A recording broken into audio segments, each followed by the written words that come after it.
তো দেখি আমার পয়গম্বরের মেরাজ হয়েছিল কোন মাসে? আমরা প্রত্যেকেই জানি পয়গম্বরের সেই বন্ধুরা আমার মোবারক সফর মেরাজের সফর হয়েছিল রজব মাসে। আমরা বর্তমান এখন অবস্থান করতেছি কোন মাসে? রজব মাসে। তার মানে এখন থেকে প্রায় 1500 বছর আগে এই রজবুল মুরাজ্জবের এই বরকতপূর্ণ মাসে আল্লাহ পাক রব্বুল আলামিন তার পয়গম্বরকে বাইতুল্লাহ থেকে বাইতুল মুকাদ্দাস হয়ে আল্লাহ পাকের আরশ পর্যন্ত নিয়ে গিয়েছিলেন। খুব ভালো করে বুঝবেন, আল্লাহ পাক আগে তার প্রিয় হাবিবকে জানা দিলেন, হাবিব আমি আপনাকে আমার আরশের ভিতরে আমন্ত্রণ করব। বলুন তো দেখি, পয়গম্বর যখন থেকে জানতে পারলেন আল্লাহ পাকের আরশ পর্যন্ত আমার যাওয়া হবে, আল্লাহর সঙ্গে আমার ডাইরেক্ট দেখা হয়ে যাবে, বলুন তো দেখি তখন থেকে পয়গম্বরের অন্তরের কাইফিয়ত কি হতে পারে? আমাদের এখানে কোনো একজন মানুষ যদি এমন থাকেন যেই লোকের অন্তরের ভিতরে মদিনাতুল মুনাওয়ারার প্রেম আর ভালোবাসা অনেক বেশি, কিন্তু বাহ্যিকভাবে মদিনা যাওয়ার মতো কোনো অ্যাবিলিটি তার কাছে নেই, শুধুই মদিনার কথা তার কল্পনার জগতে ভাসতে থাকে, এই রকমের একজন লোককে কেউ যদি গিয়া তাকে বলে, আঙ্কেল অথবা ভাই আগামী সোমবার বা মঙ্গলবারে আপনার মদিনার সফর হবে, বলুন তো দেখি আমি সব ব্যবস্থা করে দিব, এই কথা শোনার পরে ওই লোকের এখন থেকে মঙ্গলবার পর্যন্ত কি কখনো ঘুম হবে নাকি? ওই লোকের খাওয়ার ভিতরে মজা আসবে নাকি? অতিরিক্ত আনন্দের কারণে মানুষ খাইতে পারে না, অতিরিক্ত ব্যথা বেদনা টেনশনের কারণে মানুষ ভিতরে খাবার ঢোকে না। এই লোকটার অন্তরে শুধু কল্পনার জগৎই চলতে থাকবে, কখন যাব মদিনায়, মদিনা বা কেমন দেখা যায়, নবীজি রওজার পাশে দাঁড়াইয়া কেমনে কোন পদ্ধতিতে সালাম দেব, নানান কথা তার অন্তর বন্ধুরা আমার মস্তিষ্কের জগতে শুধুই বন্ধুরা আমার তুফান চলতে থাকবে। কারণ পৃথিবীর নিয়ম হলো, যে যাকে মোহাব্বত করে তার দর্শনের চাইতে উন্নত তৃপ্তিদায়ক জিনিস পৃথিবীতে আর কিছুই হতে পারে না। এই জন্যই তো একজন কবি বড় চমৎকার বলেছেন, হাফতে দরিয়া গরবানু শামসার নগর দদ জানে মান, শরবতে দিদার বায়দ আজলবে মেহবুবে মান। সপ্ত দরিয়া পান করাইলেও মনের তৃষ্ণা মিটবে না, বন্ধুর সঙ্গে দেখা হলেই মিটবে সকল যন্ত্রণা। পয়গম্বরের অন্তর তো তখন থেকে ব্যাকুল, কখন যাব উদ্গ্রীব উৎকণ্ঠা। রজবুল মুরাজ্জবের কোন এক তারিখে আল্লাহ পাক রব্বুল আলামিন দুইটা গ্রুপকে নিয়োগ দিয়ে দিলেন। আল্লাহর পয়গম্বর তার প্রিয় হাবিব সাল্লাল্লাহু আলাইহি ওয়াসাল্লাম রব্বে কারীম তাকে বন্ধুরা আমার তার আরশ পর্যন্ত আমন্ত্রণ করার জন্য দুইটা গ্রুপ ঠিক করলেন। একটা হলো নবীদের গ্রুপ, আদম পয়গম্বর থেকে ঈসা পয়গম্বর পর্যন্ত সমস্ত পয়গম্বরগণকে আল্লাহ পাক ডেকে বললেন, আপনারা প্রত্যেকেই আজকে বাইতুল মুকাদ্দাসে আগায়া যান। কেন? আমার হাবিবকে আমি বাইতুল্লাহ থেকে বাইতুল মুকাদ্দাস হয়ে আমার আরশে আজিমে আমন্ত্রণ জানিয়েছি, আপনারা আমার পয়গম্বরকে রিসিভ করার জন্য বাইতুল মুকাদ্দাসে আগায়া যান। আদম পয়গম্বর থেকে ঈসা পয়গম্বর পর্যন্ত সমস্ত নবীগণ বাইতুল মুকাদ্দাসে চলে এলেন। রব্বে কারীম জিবরাইলকে ডেকে বললেন, জিবরিল তুমিও আমার পয়গম্বরকে রিসিভ করার জন্য আগায়া যাও, তবে তুমি নবীদের মতো বাইতুল মুকাদ্দাসে গিয়ে ওয়েটিং এ থেকো না, বরং আমার পয়গম্বরের শয়ন কক্ষে গিয়ে পয়গম্বর থেকে ঘুম থেকে জাগ্রত করায়া বাইতুল্লাহ থেকে বাইতুল মুকাদ্দাস হয়ে আমার আরশ পর্যন্ত পৌঁছাবার ব্যবস্থা করে দাও। হযরত জিবরাইল আমিন চলে এলেন। পয়গম্বর হাতিমে কাবা অথবা উম্মাহানির ঘরের ভিতরে ঘুমিয়েছিলেন। জিবরাইল আমিন এসে পয়গম্বরকে ঘুম থেকে জাগ্রত করাইলেন। পয়গম্বর জিজ্ঞাসা করলেন, ভাই জিবরাইল? জিবরাইল আমিন উত্তর করে, ওগো পয়গম্বর, আল্লাহর আরশে নিয়ে যাওয়ার জন্য এসেছি। নবীজি বড় আনন্দিত, বললেন চলো। ঘর থেকে বের করা হলো।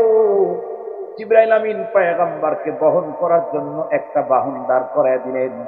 দেখতে খুব একটা বড় না, দুনাল হিমার ফাওকাল বাগাল, গাদা খচ্চরের মাঝামাঝি মিডিয়াম একটা বাহন। বিশ্ব নবীজিকে বলা হলো আপনি বিসমিল্লাহ বলে তার উপরে চড়ে বসেন। পয়গম্বর যখন চড়ে বসলেন, এই ছোট্ট বাহনের গতি পাওয়ার বর্ণনা ঠিক কেমন কিতাবের ভিতরে লিখেছে, ছোট্ট এই বাহনটার একটা কদম হলো মুনতাহাল বাসার, মানুষের চোখের সীমানার শেষ এই ছোট্ট বাহনের এক কদম অত দূরে গিয়ে পড়ে। এখন আপনারা বলেন, মানুষের চোখের দৃষ্টির শেষ সীমানায় যদি এক কদম পড়ে, আর সেই কদম যদি বিদ্যুৎ বেগে চলতে থাকে, তাহলে বাইতুল মুকাদ্দাস পর্যন্ত যাইতে কয় মাস লাগবে? কথা বলেন, কয় সপ্তাহ লাগবে? কয় দিন লাগবে? আল্লাহ নিজেই বলেন, সুবহানাল্লাযী আসরা বিআবদিহি লাইলাম মিনাল মাসজিদিল হারাম ইলাল মাসজিদিল আকসাল্লাযী বারাকনা হাওলাহু লিনুরিয়াহু আয়াতিনা। রাত্রের কিছু অংশে আল্লাহ পাকে দূর করায় দিয়েছে, শুধু বাইতুল মুকাদ্দাস না, সেখান থেকে একেবারে আরশ পর্যন্ত যাওয়া আসা, আবার পয়গম্বরকে তার শয়ন কক্ষে ফিরিয়ে দেওয়া, টোটালটাই ছিল রাত্রের কিছু অংশ। জিবরাইল আমিন যখন বন্ধুরা আমার পয়গম্বরকে নিয়ে পথ চলা শুরু করলেন বাইতুল মুকাদ্দাসের দিকে, পথগুলি চলতে চলতে চলতে চলতে বাইতুল মুকাদ্দাস পর্যন্ত যখন চলে গেলেন, জিবরাইল আমিন পয়গম্বরকে বললেন, আপনি বাহন থেকে নামুন। বিশ্বনবীজি বাহন থেকে নামার পরে জিবরাইল আমিন পয়গম্বরের বাহনখানার লেগামখানা টেনে ধরে ওই পাথরের সঙ্গে বেঁধে দিলেন, যেই পাথরের সঙ্গে অতীত জামানার নবীগণ বাইতুল মুকাদ্দাসে ইবাদত করতে আসলে তারা তাদের বাহনগুলাকে বেঁধে রাখতেন। জিবরাইল আমিন জিজ্ঞাসা করলেন, জিবরাইল আমিনকে জিজ্ঞাসা করা হলো, ভাই জিবরাইল, এখন আমি কি করব এই জায়গায়? জিবরাইল আমিন আল্লাহর হাবিবকে ডেকে বললেন, ওগো আল্লাহর হাবিব, আপনি তাকায় দেখেন, আদম পয়গম্বর থেকে ঈসা পয়গম্বর পর্যন্ত সমস্ত নবীগণকে আল্লাহ পাক বাইতুল মুকাদ্দাসে আপনাকে রিসিভ করার জন্য পাঠিয়ে দিয়েছেন। এত বড় মর্যাদা রব্বে কারীম আপনাকে দিলেন। সবচাইতে বড় কথা হলো, পৃথিবীর একমাত্র মসজিদ, যেই মসজিদের ভিতরে আদম পয়গম্বর থেকে শুরু করে আখির জামানার পয়গম্বর পর্যন্ত একটা টাইমে জমা হয়েছেন, এমন শরফ আর ফজিলত আল্লাহ পাক রব্বুল আলামিন বাইতুল মুকাদ্দাসকে দান করেছে। পৃথিবীর আর কোন মসজিদে এই জাতীয় ঘটনা ঘটে না। এ কারণেই বাইতুল মুকাদ্দাসের মর্যাদা মাকাম অনেক উঁচা। নতুন মুসলিম প্রজন্ম, তরুণ যারা আসতেছে, তাদের অন্তরে কথা বসায় দিতে হবে, বাইতুল্লাহ যেমন আমার, বিশ্বনবীজির রওজায়ে আতহারের উপরের সবুজ গম্বুজটা যেমন আমার, আমরা যেমন আমাদের ঘর বাড়িতে, ব্যবসা বাড়িতে, বিভিন্ন ফ্যাক্টরিতে এবং অফিসে, বৈঠকখানাতে বাইতুল্লাহর ছবি টানায় রাখি বরকতের জন্য, বিশ্বনবীজির রওজায়ে আতহারের উপরের সবুজ গম্বুজের ছবিটা লাগায় রাখি বরকতের জন্য। ওর সাথে আরো একটা ছবি এখন অ্যাড করতে হবে, বাইতুল মুকাদ্দাসের ছবিও রাখতে হবে। বাইতুল মুকাদ্দাস একমাত্র মসজিদ, যেই মসজিদে আদম তা মুহাম্মদুর রাসূলুল্লাহ সাল্লাল্লাহু আলাইহি ওয়াসাল্লাম সমস্ত নবীগণ একসঙ্গে একত্রিত হয়ে সালাত আদায় করেছেন। মুসলমান ভাইরা আমার, জিবরাইল আমিনকে জিজ্ঞাসা করা হলো, জিবরাইল আমি কি করব? জিবরাইল আমিন উত্তর দিলেন, পয়গম্বর, সমস্ত নবীগণ যেহেতু বাইতুল মুকাদ্দাসে একসঙ্গে জমা হয়েছেন, এই কারণে আপনারা এখানে নামাজ আদায় করবেন, আল্লাহর শুকরিয়া আদায় করে তাকে সিজদা করবেন। ঠিক আছে, এই পদ্ধতিটা কেমন হবে বলো? জিবরাইল আমিন উত্তর করলে, ইনতাজির সাআতান, একটু একটু অপেক্ষা করেন, আযানটা আজকে আমি দিয়ে দিই। আজকের এই নামাজের মুয়াজ্জিন ফেরেশতা কুল শিরোমণি জিবরাইল আমিন। মজার ব্যাপার হলো, জিবরাইল আমিন আযান স্টার্ট করলেন, শুরু করলেন, আল্লাহু আকবার, আল্লাহু আকবার, আশহাদু আল্লা ইলাহা ইল্লাল্লাহ, আশহাদু আল্লা ইলাহা ইল্লাল্লাহ। এরপরে জিবরাইল আমিন আশহাদু আন্না বলার পরে থেমে গেলেন। রব্বুল আলামিন জিজ্ঞাসা করে, জিবরাইল আমিন আশহাদু আন্না বলার পরে থেমে গেলে কেন? জিবরাইল আমিন উত্তর করেন, ইয়া আল্লাহ, আমি কিছুই বুঝে উঠতে পারছি না। কারণ এই জায়গায় আদম সফিউল্লাহ, ইব্রাহিম খলিলুল্লাহ, মুসা কালিমুল্লাহ, ঈসা রূহুল্লাহ, মুহাম্মদুর রাসূলুল্লাহ সবাই আছেন।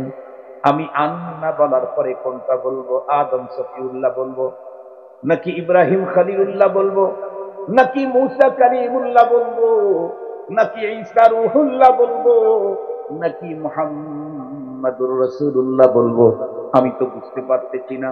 রব্বে করিম জিবরাইল আমিনকে জানায় দিলেন, ও জিবরাইল, আমার যে হাবিবকে টার্গেট করে আজকের মহাসমাবেশের ইন্তজাম করা হলো, সেই খাতামুন নবিয়্যিন উপস্থিত থাকতে অন্য কোন নবীর নাম উল্লেখ করার পারমিশন নাই। আশহাদু আন্না মুহাম্মাদার রাসূলুল্লাহ বলো। জিবরাইল আমিন আযান ভিতরে এখন শুরু করে দিলেন, আশহাদু আন্না মুহাম্মাদার রাসূলুল্লাহ। আযান দিতে দিতে এক পর্যায়ে আযান কমপ্লিট হয়ে গেল। এখন মাসআলা হলো মাইয়া উম্মুল আন, এতগুলি পয়গম্বরে এই জায়গাতে ইমামতি কাকে দেওয়া যায়? রব্বে করিম জানায় দিলেন, আমি আমার পয়গম্বরকে তো ওভাবেই তৈরি করেছি, যেই পয়গম্বর আগমনের পরে কোন পয়গম্বরের পয়গম্বরই চলে, সেই পয়গম্বরের উপস্থিতিতে অন্য কোন পয়গম্বরের ইমামতিও চলতে পারে না। এজন্য আমার হাবিবকে দিয়েই নামাজের ইমামতি করায়া দাও। বিশ্বনবীজি ইমাম হলেন, মুসল্লি কারা? আদম পয়গম্বর থেকে শুরু করে ঈসা পয়গম্বর পর্যন্ত সমস্ত নবীগণ আজকের মুক্তাদিয়ার মুসল্লি। নামাজ কমপ্লিট হয়ে গেল। এরপরে সমস্ত নবীগণ তাদের নিজ নিজ গন্তব্যের দিকে রওনা করলেন। জিবরাইল আমিনকে বলা হলো, জিবরিল, তুমি আমার হাবিবকে নিয়ে উচ্চ জগতের দিকে ওঠা শুরু করো। জিবরাইল আমিন আমার পয়গম্বরকে সঙ্গ করে উপরের দিকে চড়া শুরু করলেন। চলতে চলতে চলতে চলতে সিদরাতুল মুনতাহা, একদম সীমান্ত এরিয়া পর্যন্ত চলে গেলেন। এরপরে জিবরাইল আমিন আমার পয়গম্বরকে দেখে বলেন, ওগো নবীজি, এখন থেকে আপনাকে একাই যেতে হবে, ভিতরে ঢোকার পারমিশন আমার নাই। ওয়াগার একসারে মুয়ে বরতার পরাম, ফুরুগে তাজাল্লি বসুদদ পরম। আমি তো রবের কর্মচারী, আপনি হলেন দোস্ত। অন্দরমহলে দোস্ত ঢোকার পারমিশন আছে, কর্মচারী ঢোকার কথা বলেন না কেন? সংরক্ষিত এরিয়াতে কর্মচারী ঢুকতে পারে না, দোস্ত ঢোকার পারমিশন আছে, আপনি যান। বিশ্বনবীজি চলা শুরু করলেন। লম্বা কথা, জীবনে বহুবার শুনেছেন। আমি তো একটা মাত্র পয়েন্ট উদ্ধার করতে চাচ্ছি। ঘটনা বলা আমার উদ্দেশ্য, আমার উদ্দেশ্য আর একটা জায়গা। হঠাৎ করে বললে ভালো বুঝে আসবে, তাই এতটুকু পর্যন্ত বলতে হচ্ছে। যাইতে যাইতে কোথায় গেলেন? আল্লাহ পাকের আরশে। আল্লাহ পাকের কত কাছাকাছি গেলেন, এই ব্যাপারে রিপোর্ট যদি জিবরাইল আমিনের কাছে চাওয়া হয়, উনি কি দিতে পারবেন? উনি কি ছিলেন? না। ছিলেন কে?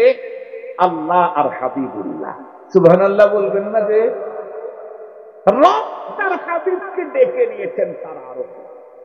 রবের কাছ থেকেই শুনি কত কাছে ছিলেন।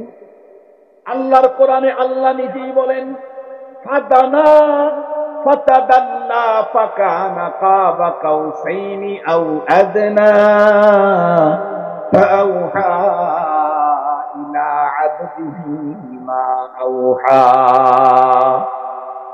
এই আয়াতের ব্যাখ্যার ভিতরে লিখতে লিখতে কেউ তো এমন পর্যায় পর্যন্ত লিখেছেন, আল্লাহ পাক রব্বুল আলামিন একটা পর্যায়ে তার প্রিয় হাবিবের কাঁধের উপরে হাত রেখে তাদের শান মান অনুযায়ী কথোপকথন শুরু হয়ে গেল, গল্প শুরু হয়ে গেল। আল্লাহু আকবার বলেন। আল্লাহ পাক তার প্রিয় হাবিবকে ডেকে বললেন, হাবিব আমার, আমার তো অসংখ্য অগণিত প্রজেক্ট আমি তৈরি করেছি। আল্লাহ পাক রব্বুল আলামিন কোরআনে হাকিমের ভিতরে স্পষ্ট বলে দিয়েছেন, ওয়া ইন তাউদ্দু নি'মাতাল্লাহি লা তুহসুহা। তোমরা যদি আমার প্রজেক্ট গুনতে চাও, পশ্চিমকালেও কিয়ামত পর্যন্ত গুনে শেষ করতে পারবে না। অসংখ্য অগণিত প্রজেক্ট গুলা তো আপনাকে দেখাবার মতো কোনো গুঞ্জাইশ নাই। তবে আজকের এই সফরে আমি আপনাকে আমার দুইটা প্রজেক্ট দেখায় দিতে চাই। একটা হলো জান্নাতের প্রজেক্ট, আর একটা হলো জাহান্নামের প্রজেক্ট। এ কারণেই তো আমরা বয়ানের ভিতরে বলি, সমস্ত নবী রাসূলগণ জান্নাত জাহান্নামের ওয়াজ করেছেন না দেখে, আমার পয়গম্বর জান্নাত আর জাহান্নামের ওয়াজ করেছেন নিজের চোখে দেখে এসে। আমার হাবিব নিজের চোখে জান্নাত দেখেছেন, জাহান্নাম দেখেছেন। বিশ্বনবীজি বলেন, আল্লাহ পাকের জান্নাতের ভিতর যখন আমি ঢুকলাম, বিসমিল্লাহ বলে সদর গেটটা খুলে ভিতরে ঢোকার পরে এক আজীব কারিশমা দেখতে পেলাম। বলে কি? আমি জান্নাতের ভিতরে ঢুকে দেখি আমার সামনে দিয়ে বেলাল হাবশী খড়ম পায়ে দিয়ে জান্নাতের ভিতরে ঘোরাঘুরি করছে। আল্লাহু আকবার বলবেন। এই কথাটা মূলত আপনাদেরকে বুঝাবার জন্য মেরাজের সংক্রান্ত এতগুলি কথা আপনাদের খেদমতে পেশ করলাম। নবীজি বললেন, আমি জান্নাতে ঢুকেই দেখি বেলাল হাবশী আমার সামনে দিয়ে হাঁটাহাঁটি করে। তার মানে আল্লাহ পাক রব্বুল আলামিন তার প্রিয় হাবিবকে দেখায় দিলেন, হাবিব, বেলাল হাবশার জন্মগ্রহণ করা লোক হলে কি হবে, বেলাল কৃতদাস হলে কি হবে, বেলাল কালো হলে কি হবে, বেলালের আজানের শব্দের ভিতরে সৌন্দর্য কম থাকলে কি হবে, এ বেলাল আপনার সঙ্গে সম্পর্ক করার কারণে বেলালের মর্যাদা আমি কোথায় রেখেছি নিজের চোখেই দেখে যান। বেলাল কৃতদাস, কালো মানুষ, কিন্তু সম্পর্ক আপনার সাথে হওয়ার কারণে তার পজিশন কোথায় রেখেছি আপনি নিজে দেখে যান। মুসলমান ভাইরা রে আমার, এ পর্যন্ত আলোচনার দ্বারাই বুঝলাম বেলাল হাবশী কৃতদাস এবং কালো মানুষ। এরপরেও নবীর সঙ্গে সম্পর্ক করার কারণে আল্লাহ পাক রব্বুল আলামিন তার মর্যাদা কত উঁচায় দিয়েছেন। পক্ষান্তরে ওই যুগের আরো একজন মানুষ, যেই লোকটার কন্ডিশন বেলাল হাবশী রাদিয়াল্লাহু তাআলা আনহুর একদম বরআক্স, উল্টা।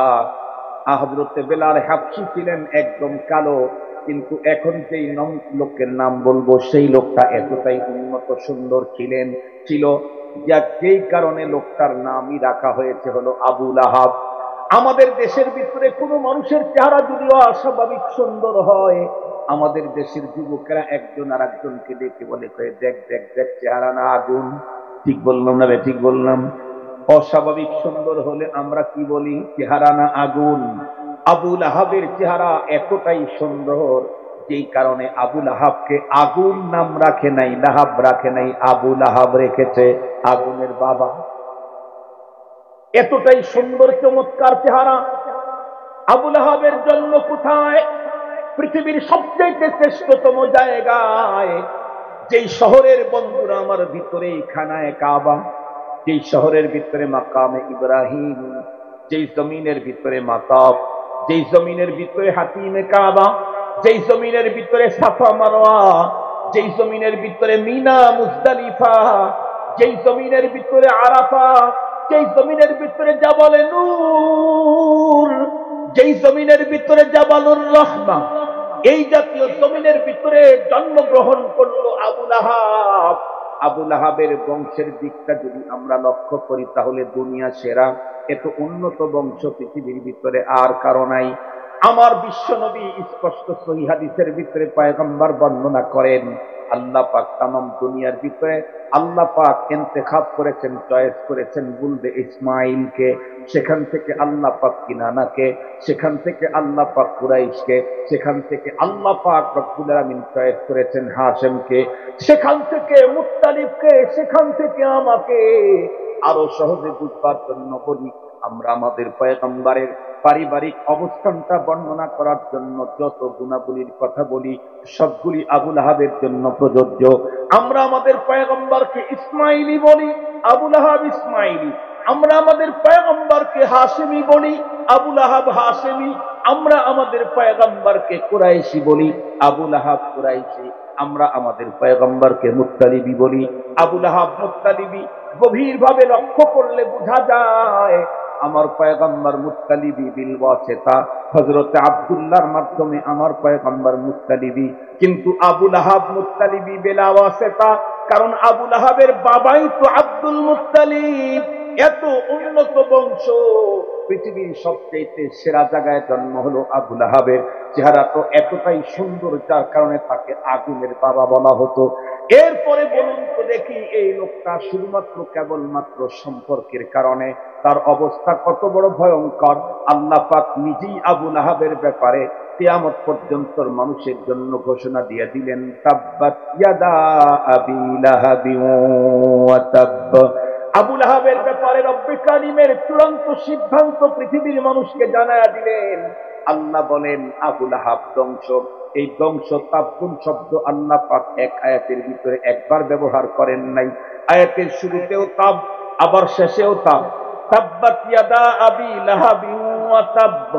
আল্লাহ পাক কারো ব্যাপারে যদি একবার ধ্বংস বলেন, তাকে মুক্ত করবার মতো তামাম দুনিয়াতে কেউ নাই। অথচ এই আবু লাহাবের ব্যাপারে আল্লাহ পাক রব্বুল আলামিন এক আয়াতে দুইবার ধ্বংসের কথা বলেছেন। খুব গভীরভাবে বুঝবেন। আবু লাহাব দেখতে যেমন সুন্দর, আবু লাহাবের বংশ তেমন বিশ্বসেরা, আবু লাহাবের জন্ম তেমন দুনিয়ার সবচেয়ে উন্নত জায়গায়। আবু লাহাব এমন এক ফ্যামিলির সদস্য, যেই ফ্যামিলির ভিতরে একজনকে আল্লাহ কোরআন দিয়েছেন, যেই ফ্যামিলির একজনের উপরে একজনকে আল্লাহ নবীদের নবী বানিয়েছেন, যেই ফ্যামিলির একজনকে আল্লাহ নবীদের ইমাম বানিয়েছেন, যেই ফ্যামিলির একজনকে আল্লাহ মুসাদ্দিকুল আম্বিয়া বলেছেন, যেই ফ্যামিলির একজনকে আল্লাহ খাতামুন নবিয়্যিন বলেছেন, যেই ফ্যামিলির একজনকে আল্লাহ পরপারে শাফাআতে কুবরার চাবি দিয়ে দিয়েছেন, যেই ফ্যামিলির একজনের হাতের ভিতরে পরপারের একমাত্র কাউসার হাউজে কাউসারের মালিক বানায় দিয়েছেন আল্লাহ, সেই উঁচা বংশের ভিতরে জন্মগ্রহণ করে আবু লাহাব আবু জেহেলের সঙ্গে সম্পর্ক রাখার কারণে তার জন্য যদি ধ্বংস হয়, আমি খান আপনি শেখ, আর একজন সরকার, আর একজন মন্ডল, এই জাতীয় কোন পরিচয় দিয়ে পরপারে মুক্তির কোন পথ হবে না। দেখা হবে আপনার সম্পর্কটা কার সঙ্গে আছে। আল্লাহর পেয়ারা হাবিব বলেন, আলমারউ মা মান আহাব্বা। তুমি যার সাথে রিলেশন করবে তার সাথে তোমার হাসর করায় দেওয়া হবে। এ কারণেই তো হাবশার কালো মানুষটা সম্পর্ক করেছিল নবীর সঙ্গে। এ কারণে আল্লাহ পাক তার জান্নাতের মাকাম দেখায় দিয়েছেন। আর নবীর আপন চাচা হওয়ার পরে সম্পর্ক তৈরি করেছে আবু জেহেল, উতবার, সাইবার সঙ্গে। রব্বুল আলামিন তার ব্যাপারে ধ্বংসের ঘোষণা চিরাচরিত কোরআনে নাজিল করে দিয়েছে। আমার আর আলোচনাকে দীর্ঘায়িত করার কোন প্রয়োজন নেই। আমি বলেছিলাম একটা সাবজেক্টের উপরে কথা বলবো, সম্পর্কের দাম, সম্পর্কের মূল্য। মনে আছে নাকি? আমি যতটুকু আলোচনা করেছি কিঞ্চিত তো কিছুটা হলেও তো বুঝাইতে সক্ষম হয়েছি। আমরা বুঝেছি সম্পর্কের কত বড় দাম। আমাকে এখন সিদ্ধান্ত নেওয়ার পালা। আমি আমার দাম কোথায় বাড়াইতে চাই, কতদিনের জন্য বাড়াইতে চাই। যদি বলি যে আমার দুনিয়াতে পাওয়ার দরকার, দুনিয়াদারদের সাথে সম্পর্ক করেন। আর যদি বলেন না আমার দুনিয়াতেও ইজ্জত দরকার, পরপারেও মুক্তি দরকার, তাহলে আল্লাহ ওয়ালাদের সাথে সম্পর্ক গড়ার বিকল্প নেই। এ কারণে রব্বুল আলামিন আমাকে আপনাকে ডেকে অর্ডার করেছেন। রব্বুল আলামিন, ইয়া আইয়ুহাল্লাযীনা আমানু, ও ঈমানদারেরা, আমাকে যারা বিশ্বাস করো তাদেরকে বলছি, ইত্তাকুল্লাহ, তোমরা তাকওয়া অর্জন করো, ওয়া কুনু মা'আস সাদিকিন, সম্পর্ক গড়ো কথা কাজে মিল যাদের আছে তাদের সাথে। সে জানি কে? যে দিনের কথা বলে, দিনের পথে, আবার বলেন, যে দিনের কথা বলে, দিনের পথে চলে।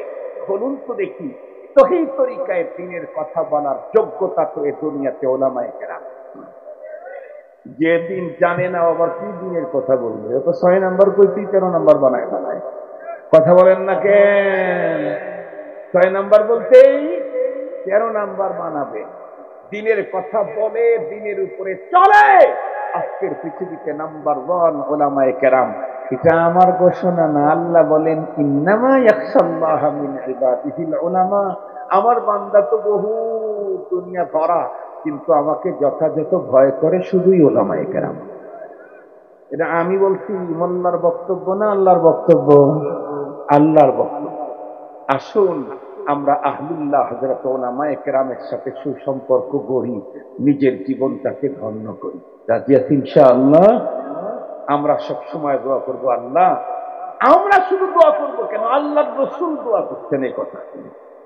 আল্লাহুম্মা ইন্নী আসআলুকা হুব্বাক ওয়া হুব্বা মান ইউহিব্বুক ওয়াল আমাল আল্লাযী ইউবাল্লিগুনি ইলা হুব্বিক। আল্লাহর রাসূল দিয়ে দোয়া করে থাকেন, আল্লাহ তোমার মহব্বত আমাকে দাও, তোমাকে যারা মহব্বত করে তাদের মহব্বত আমার অন্তরে দাও।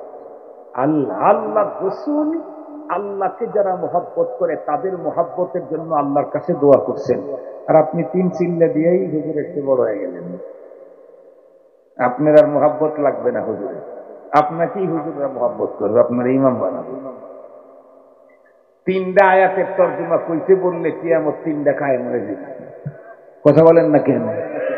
কোরআন শরীফের 3টা আয়াতের তর্জমা যদি জিজ্ঞাসা করা হয় 1000 চিল্লা যে দিতে তারে ওর উপরে 3টা কিয়ামত নাজিল হবে। বিশ্বাস না হয় কোন 3 চিল্লাওয়ালা আছে আমার সামনে নিয়ে আসো, চ্যালেঞ্জ দিলাম সারা দুনিয়ায়, আমি জিজ্ঞাসা করবো আয়াতের তর্জমা।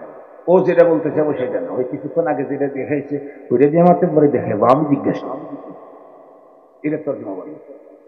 আমাদেরকে জিজ্ঞাসা করেন ইনশাআল্লাহ, পুরা 30 পারা কোরআন যেখান থেকে খুশি সেখান থেকে জিজ্ঞাসা করেন।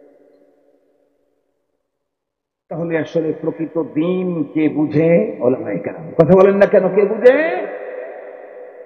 বর্তমানে বাংলাদেশে কিন্তু এমপি নাই। এমপি আছে নাকি আপনার এলাকায়? মেয়র আছে, উপজেলা চেয়ারম্যান, কিন্তু কাজ চলে না, চলে না। আরো জোরে বলেন। যেহেতু এমপি নাই এই জন্য এলাকায় যার যার মতো চাচ্ছে সে সিগনেচার দিয়ে কাজ চালায়। তাই যেহেতু এমপি নাই তা আমার সিগনেচার আমি কাজ করব, তাই কি হয়? না না, এমপি না থাকলে তোমার সিগনেচারে তোমার কাজ হবে। উপজেলা চেয়ারম্যান না থাকলে যার যার মতো খুশি সিগনেচার দিয়ে কাজ হবে। সরকার যাকে দায়িত্ব দিয়েছে তাকে তার সিগনেচার দিয়ে কাজ হবে। কথা বলেন না ভাইজান? সে যদি আপনার চাইতে অযোগ্য হয় কিন্তু গভর্নমেন্ট তারে অনুমতি দিয়েছে, এখন তার সিগনেচারে কাজ হবে না আমার দায়? আরো জোরে বলেন। আপনি চিল্লা দিতে দিতে দিতে দিতে 3000 বছর চিল্লা লাগাইছেন, কিন্তু আল্লাহ পাকের রসুল তো দায়িত্ব দিয়ে গেছেন নায়েবে নবী হওয়ার উলামায়ে কেরামদেরকে। আল উলামা ওয়ারাসাতুল, কথা বলেন, আল উলামা। আপনি যদি ওর চাইতে কয়েক হাজার গুণ বড় পণ্ডিত হন তারপরেও ধর্মের ব্যাপারে আপনার সিগনেচারে কিছু হবে না, নবীর নায়েবের সিগনেচার লাগবে, ওয়ারাসাতুল আম্বিয়াদের সিগনেচার। বাংলা কথা বুঝাইতে পারছি তো মনে হয়? যা বলছি আল্লাহ তাআলা বুঝার তৌফিক দান করুক। অনেক রাত হয়েছে। ওয়া আখিরু দাওয়ানা আলহামদুলিল্লাহি রাব্বিল আলামিন। আপনারা আমার জন্য ওয়া আলা আলিহি ওয়া আসহাবিহি আজমাইন। ربنا ظلمنا أنفسنا وإن لم تغفر لنا وترحمنا لنكونن من الخاسرين ربنا لا تزغ قلوبنا بعد إذ هديتنا وهب لنا من لدنك رحمة إنك أنت الوهاب رب العالمين। রাত্রি প্রায় 12টার কাছাকাছি। ইয়া আল্লাহ, গভীর রাত পর্যন্ত আপনার দিনদার পরহেজগার নেককার বান্দা বান্দীদেরকে নিয়ে নূরে মদিনা ইসলামিয়া মাদ্রাসা কর্তৃক আয়োজিত ওয়াজ পঞ্চম বার্ষিক ওয়াজ মাহফিলের সমাপনী মুহূর্তে ভিক্ষুকের মতো হাত দুখানি আপনার আরশের দিকে উঁচু করেছি। আল্লাহ, মেহেরবানি করে আমাদের প্রত্যেকের আশা বসা আজকের ইন্তেজাম এবং দিন এই ইদারা কবুল করে নেন রব্বুল আলামিন। আমাদের প্রত্যেকের তামাম জীবনের সমুদায় গুনাহগুলি ক্ষমা করে দেন আল্লাহ। আমাদের আপনজন যারা দুনিয়া ছেড়ে চলে গেছেন তাদেরকে চিরস্থায়ী ক্ষমা করে কবর জান্নাতের বাগান বানিয়ে দেন রব্বুল আলামিন। তামাম আল্লাহ আমাদের ছেলে মেয়ে ভাই বেরাদার বন্ধু বান্ধব স্ত্রী পুত্র কন্যা দেশে বিদেশে যারা আছে তাদের প্রত্যেককে সুস্থতার সঙ্গে নেক হায়াত বাড়িয়ে দেন, নেক জীবন তাদেরকে নসিব ফরমান, নেক আমলের তৌফিক তাদেরকে নসিব করে দেন রব্বুল আলামিন। জানি না কার অন্তরের ভিতরে কোন বৈধ তামান্না আছে, কবুল করে নেন। কে কোন পেরেশানিতে আছে পেরেশানি সলভ করে দেন, কে কোন মুসিবতের মধ্যে আছে আল্লাহ মুসিবত কাটায়া দেন, কে কোন রোগে আক্রান্ত আছে আল্লাহ সুস্থতার নেয়ামত দান করেন। কার অন্তরের ভিতরে কোন বৈধ তামান্না আছে আল্লাহ প্রত্যেকের বৈধ তামান্না কবুল ও মঞ্জুর করে নেন রব্বুল আলামিন। জানি না এই দ্বীনি প্রতিষ্ঠানের জন্য কার কি পরিমাণে মুজাহাদা মুসাআদা আছে। আল্লাহ প্রত্যেকের মুসাআদা কবুল করেন, প্রত্যেকের মহব্বত ভালোবাসা মুআনাসাত আপনি কবুল করে নেন। দুনিয়া আখিরাতে উত্তম প্রতিদান আমাদের প্রত্যেককে দান করে দেন রব্বুল আলামিন। প্রতিটি মানুষ এখন কর্মব্যস্ত, হাজার কর্মব্যস্ততার ফাঁকেও দ্বীনি প্রোগ্রামে অংশগ্রহণ করে গভীর রাত পর্যন্ত ধুলার আসনের ভিতরে বসে থেকে কোরআনী আলোচনা করা শোনার পর আরো দীর্ঘক্ষণ পর্যন্ত কোরআনী আলোচনা শোনার জন্য আগ্রহ পেশ করলো। আল্লাহ, আমি একজন কমজোর দুর্বল, দীর্ঘ রাত পর্যন্ত কথা বলার মতো শক্তি সাহস আমার নাই, যোগ্যতা আমার নাই। রব্বুল আলামিন तमाम রাত্রি বসে বসে কোরআনের আলোচনা শুনলে যেই পরিমাণে নেকি হতো, এই পরিমাণে নেকি আমাদের প্রত্যেকের আমলনামার ভিতরে তুমি দান করে দাও রব্বুল আলামিন। तमाम দুনিয়ার মুসলমানদেরকে জুলুমের হাত থেকে বাঁচাও আল্লাহ। ফিলিস্তিন গাজার মুসলমানদেরকে তুমি নিজে মদদ করো, সাহায্য করো আল্লাহ। সিরিয়ার মুসলমানদের 100% তুমি নিরাপত্তা দান করে দাও। কাশ্মীরের মুসলমানদেরকে তুমি মুক্ত করে দাও আল্লাহ। ইন্ডিয়ার মুসলমানদের জান মাল ইজ্জত আবরু তুমি হেফাজত করো আল্লাহ। আমাদের দেশের স্বাধীনতা সার্বভৌমত্ব রক্ষা করো আল্লাহ। আমাদের দেশ এবং ধর্ম নিয়ে যারা ষড়যন্ত্র করে তাদের কবল থেকে দেশ আর ধর্মকে রক্ষা করো আয় আল্লাহ। तमाम দুনিয়ার মাদারিসে দ্বীনিয়া মারাকিজে ইসলাম হেফাজত করো। মাসাজিদ ও হক্কানি পীরদের খানকাগুলিকে রক্ষা করো। যাবতীয় হাজত তোমার গায়েবের থেকে পূরণ করে দাও আল্লাহ। আমাদের প্রাণ প্রিয় প্রতিষ্ঠান নূরে মদিনা মাদ্রাসা থেকে 8 জন হাফেজে কোরআনের মাথার ভিতরে পাগড়ি পরানো হলো আল্লাহ। ওদেরকে তুমি আল্লাহ ওয়ালা আল্লামা বানায়া দাও আল্লাহ। আগামী দিনে যেন 8-এর ডবল 16, তারপরে যেন 32, এভাবে দিন দিন যেন এখানে হাফেজ বাড়তে থাকে, তুমি ফেজা তৈরি করে দাও আল্লাহ। মাদ্রাসাখানা অল্প দিনের ভিতরে দাওরায়ে হাদিস পর্যন্ত জন্য উত্তীর্ণ করে দাও রব্বুল আলামিন। গভীর রাত পর্যন্ত তোমার যেই বান্দা বান্দিরা আরামের বিছানায় যায় নাই, ভিক্ষুকের মতো হাত উত্তোলন করে তোমার কাছে কান্নাকাটি করছে আল্লাহ, এদের প্রত্যেককে তুমি দাওয়াত দিয়া খানায় কাবার মেহমান হিসাবে কবুল করে নাও ওগো রব্বুল আলামিন। জীবনে স্বপ্নের ঘরে কত কিছু জীবনে দেখলাম আল্লাহ, তোমার কুদরতের পায়ে পড়ে বলি অল্প দিনের ভিতরে স্বপ্ন যোগে তোমার পেয়ারা হাবিবের নুরানি চেহারাটাও আমাদেরকে দেখায়া দাও আল্লাহ। যারা জীবনে 2-1 বার দেখছে করে দাও। ربنا تقبل منا إنك أنت السميع العليم وتب علينا يا مولانا إنك أنت التواب الرحيم وصلى الله تعالى على خير خلقه محمد وآله وأصحابه أجمعين آمين برحمتك يا أرحم الراحمين.